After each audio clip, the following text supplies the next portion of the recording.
তদন্ত সংস্থায় যারা আছেন তদন্তকারী কর্মকর্তা তাদের ব্যাপারে আদালত আজকে খানিকটা ক্ষোভ প্রকাশ করেছেন। আমরা অনেক অফিসারকে দেখেছি যারা দায়িত্বে ছিলেন, কিন্তু যখনই আদালত থেকে ওয়ারেন্টটা ইস্যু হলো তারপর থেকে তাদেরকে পাওয়া যাচ্ছে না। অভিযুক্ত আবুল হাসানকে গ্রেপ্তার করা হয়, তাকে আগেও ট্রাইব্যুনালে উপস্থিত করা হয়েছিল, আজকেও করা হয়েছে।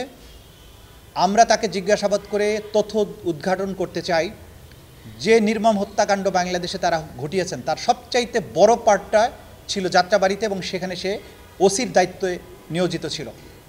কিভাবে, কার নির্দেশে, কোন কোন অফিসারদের মাধ্যমে এই গণহত্যাটা তারা সংগঠন করেছেন, কে এটা নির্দেশদাতা ছিল, কারা কারা সম্পৃক্ত ছিল এবং কেন তারা এরকম নির্মমতার আশ্রয় নিয়েছে, এই বিষয়টি তথ্য উদ্ঘাটনের জন্য। গোলাবারুদ কোথা থেকে এসেছে, কত রাউন্ড গুলি তারা ব্যবহার করেছে, এই সব ব্যাপারে তথ্য উদ্ঘাটনের জন্য আমরা তাকে জিজ্ঞাসাবাদের জন্য অনুমতি চেয়েছি। একদিনের জন্য অফিস চলাকালীন সময় তাকে জিজ্ঞাসাবাদের অনুমতি আদালত দিয়েছেন।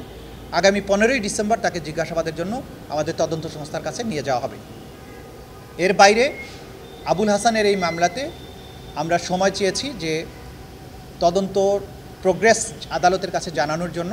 আগামী 2 মাস সময় আমরা চেয়েছিলাম, আদালত 1 মাস পরে এই প্রোগ্রেস জানানোর জন্য ডেট দিয়েছেন। 30শে জানুয়ারি এই মামলার পরবর্তী তারিখ থাকবে, যেটা যাত্রাবাড়ি রসিদের ব্যাপারে। বছর শেষের খুশি নগদে হবে বেশি। নগদ পেমেন্টে নির্দিষ্ট ক্যাটাগরির কেনাকাটায় 300 টাকা পর্যন্ত ক্যাশব্যাক। পাশাপাশি আমরা একটা জিনিসে আদালতের কাছে মৌখিকভাবে আবেদন করেছিলাম, সেটা হচ্ছে যে আদালত থেকে গ্রেপ্তারি পরোয়ানা জারি হওয়ার পরেও অনেক পুলিশ অফিসার দায়িত্বে ছিলেন, দায়িত্বে থাকেন, কিন্তু যখনই ওয়ারেন্টটা ইস্যু হয় তারপরের থেকে তাদেরকে আর পাওয়া যায় না।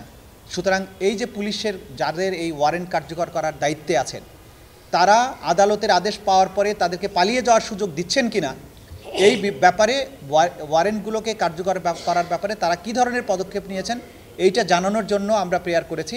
এবং আদালত বলেছেন তারা এই ব্যাপারে একটা আদেশ দেবেন, যে আদালতের আদেশ পাওয়ার পরে আসামিদের গ্রেপ্তার করা বা না করার ব্যাপারে আইনশৃঙ্খলা রক্ষাকারী বাহিনীর কী ভূমিকা, সেই ব্যাপারে 7 দিনের মধ্যে একটা রিপোর্ট দেওয়ার জন্য আদালত বলেছেন।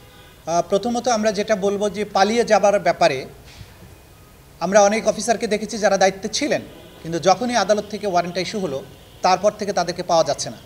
গণমাধ্যমে তথ্যটা সম্প্রচারিত হওয়ার পরে আইন শৃঙ্খলা রক্ষাকারী বাহিনী এবং যাদের এই গ্রেপ্তারি পরোয়ানা কার্যকর করার দায়িত্ব, তাদের উচিত ইমিডিয়েটলি অ্যাকশনে যাওয়া। সেটা যেহেতু বারবার এটা দেখছি যে ব্যাহত হচ্ছে, আসামিরা পালিয়ে যাচ্ছে, আমরা তো ডেফিনেটলি বলবো যে এটা এখানে আইন শৃঙ্খলা রক্ষাকারী বাহিনীর একটা ভূমিকা আছে। কাজেই তাদের কি ভূমিকাটা ছিল সেই ব্যাপারে আদালত যেহেতু তাদের কাছ থেকে ব্যাখ্যা চেয়েছেন, তারা ব্যাখ্যার দিক, তারপরে আমরা বুঝতে পারবো।